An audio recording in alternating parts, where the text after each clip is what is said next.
இதை கேட்ட அவருடைய சீடர்கள், இப்போதுதான் உருவகம் எதுவுமின்றி வெளிப்படையாய் பேசுகிறீர்.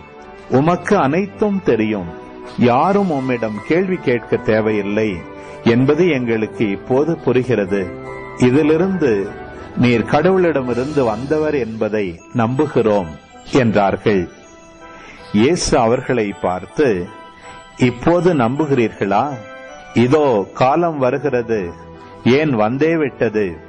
அப்போது நீங்கள் சிதறடிக்கப்பட்டு ஒவ்வொருவரும் அவரவர் வீட்டுக்கு ஓடிப் போவீர்கள். என்னை தனியே விட்டு விடுவீர்கள். ஆயினும் நான் தனியாயிருப்பதில்லை, தந்தை என்னோடு இருக்கிறார். என் வழியாய் நீங்கள் அமைதி காணும் பொருட்டே நான் இவற்றை உங்களிடம் சொன்னேன். உலகில் உங்களுக்கு துன்பம் உண்டு, எனினும் துணிவுடன் இருங்கள், நான் உலகின் மீது வெற்றி கொண்டு விட்டேன் என்றார்.